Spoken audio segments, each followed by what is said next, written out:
Obboloota koo dhiiraa sadan waliin ciiseera.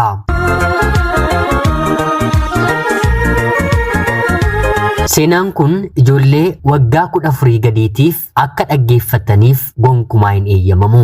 Yeroodhaaf maqaa kiyya himachuun barbaadu kanan dhaladheetti guddadhee Jiituu Magariituu Oromiyaa keessatti. Barnoota kiyyallee kutaa 1 hanga 12tti maatii koo biratti ergan baradhee booda kutaa 12 booddee immoo Carraa Yuunivarsiitii seenee barachuu argadhee waggaa 2 walakkaa baradheen sanaan booddee dadhabee ari'ameen gara biyyaatti galeen.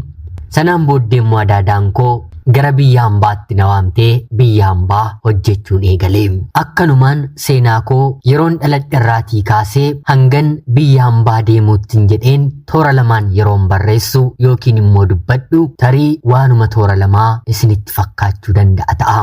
Haa ta'uutii garuu sana gidduutti waan baay'ee wanta gurraaf hin tolle hedduun dabarsee seenaa kiyya qooduufis jabina kannaaf kenne. Seenaawwan garaagaraa gidduu kana toora sooshaal miidiyaa irratti naanna'anii gara jabaatanii ijoolleen dubbachaa jiraniin tari'anis seenaa koo kana yoon qoode namni irraa beekuu yookiin immoo barachuu yookiin immoo hubachuu ni danda'a yaada jedhuuni. Haati koo ana waliin ijoollee 4 durba 1 fi dhiira 3 godhatteetti. Durba ta'een jalqaba maatii koof immoo sadaffaa irratti dhaladhe. Haati koo kan nu deesse arfan keenyiyyuu abbaadhaan garaagaradha. Haati koo yoo xiqqaate hagaarraatti abbaa manaa 10 oliin gaa'ela dhaabbatteeti.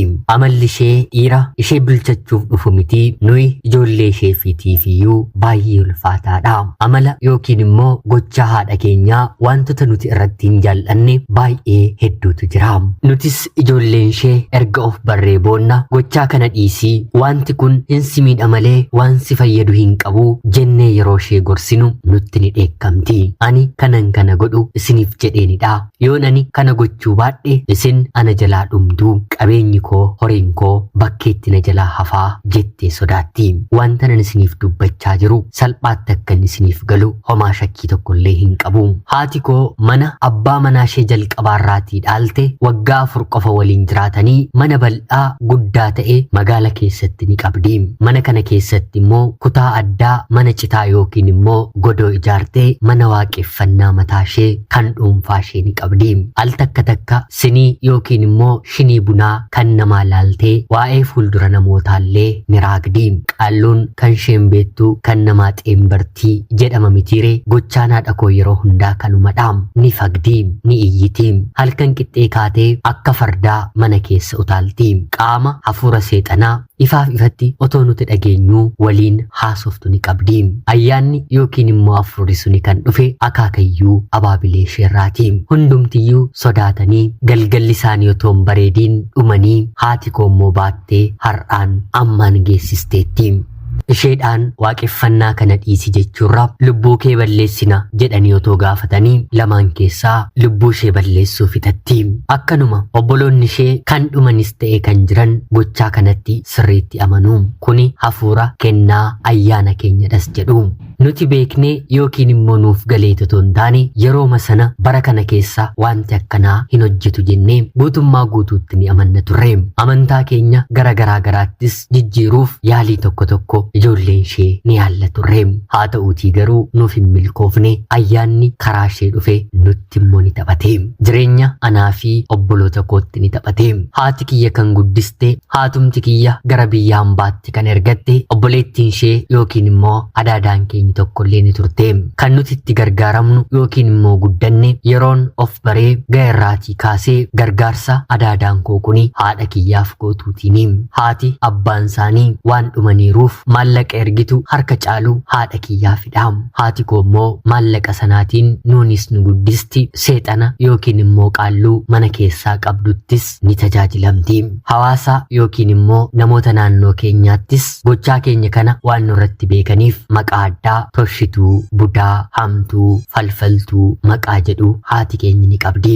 Haadha koorra darbee nuyi ijoolleen isheellee mana barnootaatti nama yoo ilaalle Doomi, Budaa jedhamni arrabsamna. Kana baannee yookiin immoo amannee fudhanneeti namatti otoo hin siqiin jiruu keenya qofa jiraachaa mana keenya jiraanna. Kanaan otoo jennu adaadaan keenyi biyya hambaa jirtu tokko obboleessi keenyi hangafaa barnoota kutaa 10tti dhabee waggaa 3 barnoota gara biraallee hin baradhu jedhee taa'ee jennaan akka har'aa otoo hin taane bara sana wanta baay'ee qaalii ta'e televizyina abbaa inchii 32 yeroo sana magaala keenya keessa abbaa inchii guddaan 21 qofa kan ta'e tajaajila DSTV immoo eenyuyyuu kan hin galchanne yeroo jalqabaatiif ergitee fi hojii kana DSTVdhaan kubbaa laalchisuu fi fiilmiiwwan biyya keessaa fi biyya hambaa garagaraa dabareedhaan ilaalchisuun yeroo jalqabaadhaaf mana fiilmii jedhamee magaala keenyatti baname. Obboleessi keenyis kubbaa laalchisuu fi fiilmiiwwan kana do'achiisuun galii mataasaa argachuu jalqabe. Hojiin kun magaala keenyatti kan jalqabaa waan ta'eef bakkitti taa'anii ilaalanillee hin jiru. Manni dafee guutaa. Maarree kanaaf manni keenyi gahuu waan dideef magaala keessaa mana bal'aa ta'e kireeffatee hojii kana hojjetachuu jalqabe. Adaadaamti keenyi otoo isaaf kanan bitiin dura dursitee televizyina abbaa inchii 21 DVD yookiin immoo CD kan taphatu bittee manaafis nu keesseetti. Maarree anaa fi obboloonni koo isa dabalatee dabareedhaan mana sana buluu eegalanii yeroo jalqabaadhaaf hundumti isaaniiyyuu achi otoo bulanii itti tolaam. Haa ta'uutii garuu ani qofaa kiyya mana guddaa kanasii keessa waan hin buluuf nama tokko naaf erguu eegalanii. Haati keenyi durumayyuu harka caalu galma ishee keessa bulti.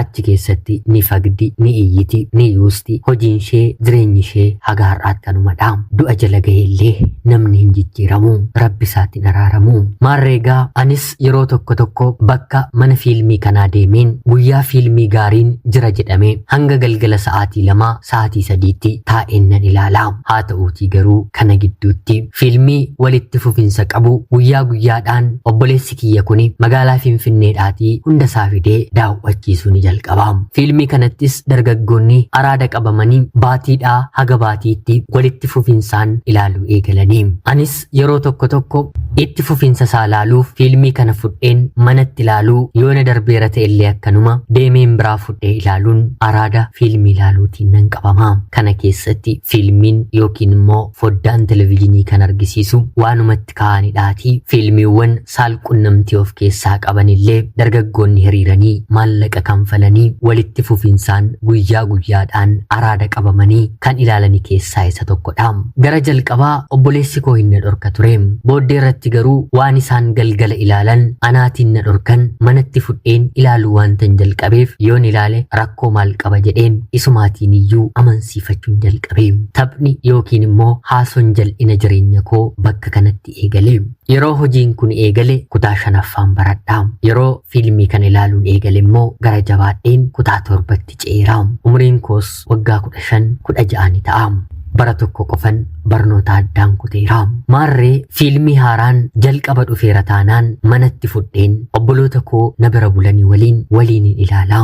Dursa garri jalqabaasaa homaa waan hin taane waan addaa waan of keessaa hin qabneef walumaan ilaaluu jalqabna. Booddee irratti garuu wanti miira qabu kuni anaanis na qoruu obboloota koo dabareedhaan na bira buluu dhufanii na waliin ilaalanillee qoruu jalqabe. Kanaan kan nuti ciisnu siree tokkorra dhaatii mana guddaa yookiin immoo saalonii keessa firaashii buufannarra dhaatii obboloota koo 3 waliin dabareedhaan isaan na bira bulaniin wal tuttuquu eegallee. Kabaja koo kan fudhate yookiin immoo yeroo jalqabaadhaaf wal qunnamtii saalaa kan ani waliin raawwadhe obboleessa koo isa quxisuu eegoo koo irratti isa dhalate waliini. Miirri obbolummaa wal kabajuu fi wal sodaachuu hanguma fiilmii kana ilaalaa dhufnetti nu gidduudhaa baduu jalqabe. Obboloonni koo waggaa 2 oliif mana fiilmii sana buluuf fedhii guddaa qaban amma immoo as ana bira buluuf fedhii guddaa horachuu jalqabanii. Duraan carraa buufataniitu ana bira bulu ture. Amma garuu anatu bulaa narratti jalqabanii. Kan nama ajaa'ibu immoo sadan isaanii waliin akkan ciisu waliin beekanii. Haati koos hin beektu, haa ta'uutii garuu diinni ganamaan karaa akkoo karaa akaakayyuu gara maatii kootti seenee haadha koo galma keessa galfatee anaa fi obboloonni koo immoo akka nuti walitti taphannu walitti haasofnu nu godhee. Kallacha fiilmii sana ilaalleetiin wanta fiilmii sanarraatii ta'u gochaadhaan raawwannaa. Booddee irratti hunduma isaanii waliin erga kanaan wal barree booda fiilmiin irra caalaan magaala keenya keessatti karaa obboleessa kootiin agarsiifamu fiilmii gosa kanaa qofadha. Namnis xiqqaanis guddaanis kana jaallata. Dhiira dubartiidha hin jedhamu. Galgala sa'aatii 12 taanaan kana ilaaluuf bakka sanatti wal ga'a. Otoo fiilmii tokko si'a 100 irra deebisee argisiiseeyyuu gosa kanaadha taanaan dargaggeessi magaala keenyaa hin dhufu. Dubartoonni illee akkanumadha. Yeroo fiilmii biraadha ta'e gabaan manichaa xiqqoodha. Fiilmiin isa kanaadha yoo ta'e immoo gabaan mana keenyaa guddaadha. Jireenya kana keessa kutaa 7 haga kutaa 12 xumuruutti obboloota koo faanan dabarsee kana qofaa miti. Yoo xiqqaate si'a 4 ol obboloota koorraa daa'imni gadameessa koo keessatti uumameera. Sanas garaa laafina tokko malee gara jabeenyaan kukkuteen otoo umriin isaanii hin gahin bifa aadaatiin daa'ima gadameessa koo keessaatiin baasisee. Kanaan illee deemeen yuunivarsiitii seeneen kan na eeggate jireenyuma gosa kanaadha.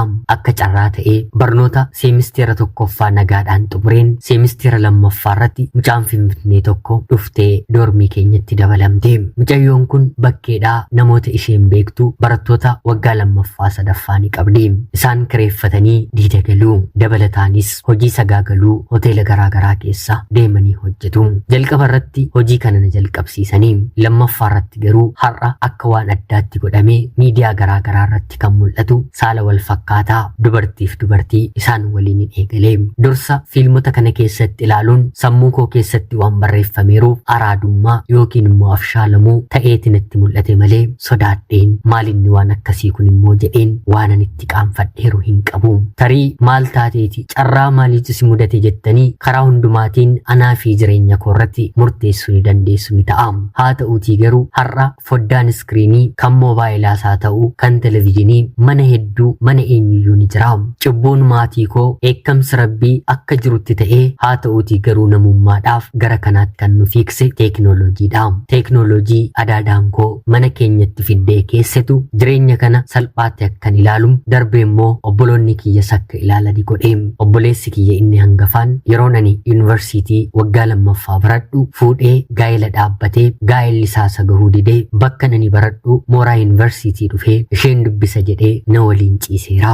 Hanga kanaatti cubbuun nu gidduudhaa dhibeera. Jireenyi koo kanarratti kan dhaabbatu miti. Waggaa 2 walakkaa baradheen qabxiin kiyya na dabarsuu dinnaan mooraa yuunivarsiitii ari'ameen gara biyyaatti deebi'ee. Yeroo kanatti adaadaan koo biyya hambaa jiraattu kuni kottu baqqaa as na waliin hojjedhu asiitii hojiin si barbaadanaan jettee gara biyya hambaa bakka isheen jirtutti anaanis na fudhatte. Tole biyya hambaadha jedheen adaadaa koo bira nan dhufe. Adaadaan koo biyya hambaatti abbaa manaa faranjii fi daa'ima dhukkubsataa hin dhageenye hin dubbanne danda'ees deemuu hin dandeenye qabdi. Hojiin kan ishees ta'e kan abbaa manaa ishee garuu hojii nama jibbisiisudha. Anaaf garuu haaraa miti. Anaan qulqulluudha jettee yookiin immoo seetee yeroo dheeraadhaatiif hojii gara biraa naaf barbaadaa turte. Haa ta'uutii garuu isheen hojiin naa barbaadaa turte naaf argamuu didee hanga baatii 8tti hojii malee mana ishee taa'een. Haa ta'uutii garuu baatii 8 booddee hojiin xiqqoo tokko naaf argame. Gara sanatti deemuuf abbaan manaa ishee nu qabatee konkolaataa isaatiin imala jalqabe. Abbaan manaa fi daa'imni fuuldura taa'u. Anaaf isheen immoo duuba teenya. Deemsaan naannoo daqiiqaa 35 deemnee bakka sana ga'uuf immoo naannoo daqiiqaa 5 yeroo hafu konkolaataan biraan humnaan saffisaa deemu walitti bu'ee konkolaataa nuti ittiin deemaa jirru walakkaadhaan rukutee. Walakkaadhaan yeroo rukutu karaa rukutamee kan jiru adaadaa koodha. Ani adaadaa kootti aaneen jira. Lubbuun adaadaa koo battaluma baatee ani immoo miidhaa guddaan narra gahee daa'imnii fi abbaan daa'imaa garuu homaa otoo hin ta'in hojii sanas dhiisnee reeffa qabannee konkolaataa biraatiin gara manaatti deebinee. Reeffi adaadaa kiyyaas achumatti firoonni abbaa manaa bakka jiranitti awwaalamee mucaa ishee maatiin abbaa manaa fudhatee dhaabbata miti mootummaa ijoollee akkanaa guddisuutiif kennee. Biyya ormaa biyya ani hin beekne biyya firan qabne kana keessatti anaa fi abbaa manaa nadaadaa koo mana tokko keessaa waliin jiraachuu itti fufnee darbinee anaaf innis wal fuunee waliin jiraachuus eegallee. Haa ta'uutii garuu hojiin haati manaansaa yookiin immoo adaadaan koo hojjechaa turte hojii cubbuu maallaqa gaarii argamsiisu waan ta'eef san akkan hojjedhuuf na barsiisee baradheen seera qabeessaan dorgomeen kana durallee cubbuu jajjabaa hojjechaa waan hin tureef kun kan dura sammuun koo itti miicamedha waan ta'eef kanatti seeneen hojjechuun eegalee. Haa ta'uutii garuu waggaa 2 hojjedheen bakkuma kana dura konkolaataan na rukutee na miidheen deebisee otuma abbaan manaan adaadaa koo konkolaachisaa jiru konkolaataan na rukutee miilli kiyya bitaan guutummaa guutuutti hojii yookiin immoo tajaajila dhaabee mana yaalaatti narraa citee. Sanaan booddee ture faranjiin abbaan manaan koo fi abbaa manaan adaadaa koo gara biyya kootti na ergee biyya galeen jiraachuu jalqabee. Haa ta'uutii garuu manaa bahuu deemuu socho'uu waan hin dandeenyeef itti boo'een naa gaddee qabeenya adaadaan koo argachuu maltu walakkaa isaanaaf qoodee anis biyya dhufeen hojii mataa koo banadheen hojjechuun eegalee. Har'a umuriin koo waggaa 34dha. Miilli tokko narra hin jiru. Obboleessi keenya hangafaaf fuudhee deebisee hiikeera. Obboloonni koo warri kaan immoo araada keessatti kufanii irbaata suusii ta'aniiru. Erga balaan konkolaataa kuni na mudatee hojiin taane kanattis deebi'uu iseen gara kootti deebi'ee. Wantoota ani dubbachuu yookiin immoo barreessuun barbaanne kana keessatti waa hedduutu jira. Gurrumti namaayyuu akka inni dhaga'u hin barbaadu. Sababiin isaa immoo armaan duratti kan hin haasa'eyyuu gurraaf haaraadha. Ani garuu darbeen kana raawwadheera. Booddee amantaa kootti jabaadheen yeroon kadhadhu abjuudhaanis wantoota garaagaraa yeroon argu sanyii yookiin immoo hidda keenya keessatti abbaan intala isaa fuudheera. Ayyaanni yookiin immoo qaalluun kun akka irraan deemneef haati ilma isheerraatii deessee ayyaanni akka isaatiif dabalamuuf immoo abbaan manaan haadha manaa isaa ajjeeseera. Gabaabseen hanga kanaatti yoonaasee gahaadha. Wanti jechuu yookiin immoo dubbachuu barbaadu garuu dhaloota kanaatiif ergaan koo waan tokkodha.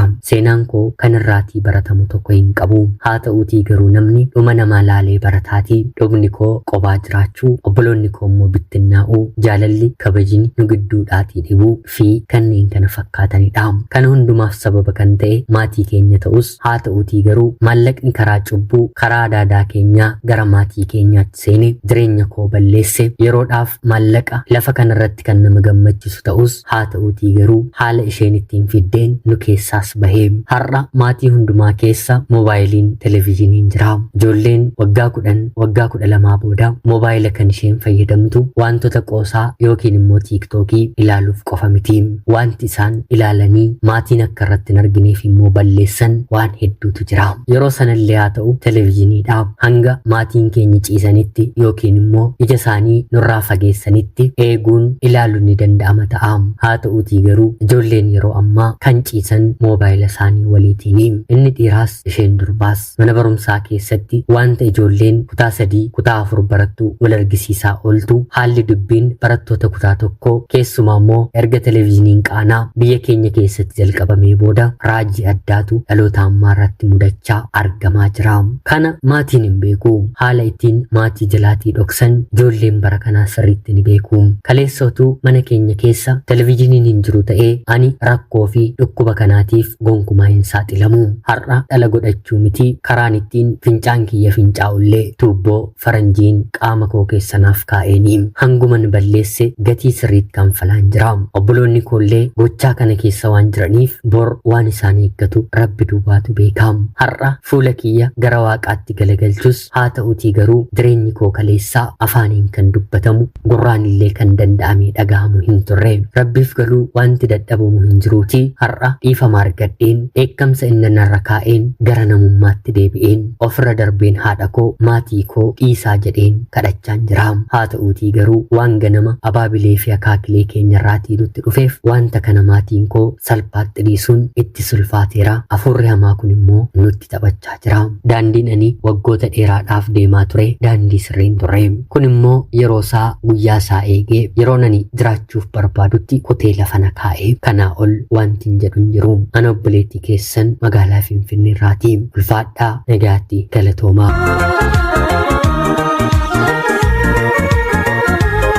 Yuyyaa shamaa akkam jirtu kabajamtootaaf hordoftoota qophii keenya nagaaf jaalalli tokkummaan bakka jirtan hundaatti hunda keessaniif haa ta'u jecha guyyaa irraallee seenaa ajaa'ibaa obboleettiin keenya tokko nuuf qooddee isiniif dubbiseen hin ka'a. Akkasin irraa barattanii hubannoo cimaa ta'e tokko irraa argattan homaa shakkii tokkollee hin qabu. Seenaa kana kan hin argadhe mataa kiyyaan safuu jedheen poodkaastii afaan Amaariffaatiin maannaazuwaal isheetu dubartii umriidhaan waggaa 21 taate ijoollee fakkaattu haa ta'uutii garuu wantoota ajab kuni dhuguma dhaayii jedhaman afaaniin dubbattu otoon dhaggeeffadhu komentii jalatti wanta barreeffame tokko argeen dubartii anuu jireenya kanaan olii kan kanaan wal fakkaatuun argadheera jettee barreessiteen dubartii kana keessaan dubbisuu yaaleen sanuu mucayyoon kun intaluma Oromoo taate argamtee seenaa ishee fi seenaa maatii ishee gadi fageenyaan nuuf qooddee anis wantan dhaga'ee fi wanta naaf barreessite haala baay'ee ulfaataa ta'e kanaatiin isiniif qoodeera. Hundumti keenyiyyuu akka dhaloota kanaatti waan tokko akka nu gateeru moobaayila yookiin immoo bilbila yookiin immoo televiizinii bashannansiisaa fakkaatee nu bira dhaabbachaa jiruutiin dhaloonni waggaa 20 waggaa 30 as jiru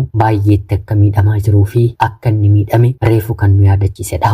Eenyumaafiyyuu ijoolleen waggaa 7 reefu barnootaan kutaa tokko galtu fiilmii saalqunnamtii ni ilaaltii gochaa badii fedhii ofii ofiin ofirraa gatuu kan jedhu ni beekti kan jedhu namni tilmaamu hin jiru. Haa ta'uutii garuu dhaloonni kun dhukkuba kanaatiin waan qabameeruuf hanga danda'ame gochaa kanaatiif kan karaa banu maatiin dhumadha waan ta'eef maatiin moobaayila isaa keessa wantoota akkanaatoo kaa'uu baatee wantoota ijoollee barsiisan ijoollee karaatti qabanii malee waan hin taane sammuu isaanii keessa kaa'an moobaayila isaatti akka hin baattanne CD DVD yeroo ammaa kanallee jiraachuu baatan filaashii fi bifa garaagaraatiin naannoo mana keenyaa fi ijoollee keenyarraa fageessuun barbaachisaadha. Dabalataan immoo ijoolleen harka keenya irratti guddisnu yookiin immoo obboloonni keenya guddachaa jiran amantaa isaanii irratti akka jabaatan ijoollummaadhaan waa'ee waaqaa, waa'ee jaalalaa, waa'ee firoomaa, aadaa fi safuu hawaasni ganama kaa'ee deeme akka baratan gochuun barbaachisaadhaan dhaamsa dhuunfaa kiyyaanis qophii kanarratti qabu. Egaan jaalatamtootaaf hordoftoota qophii keenya seenaan guyyaa irraa isiniif qabadheen dhiyaadhe kanuma fakkaatti. Akka isin irraa barattan homaa shakkii tokkollee hin qabu. Qophii seenaa gara biraatiin haga walitti deebinutti bakka jirtan maraan turtii gaarii.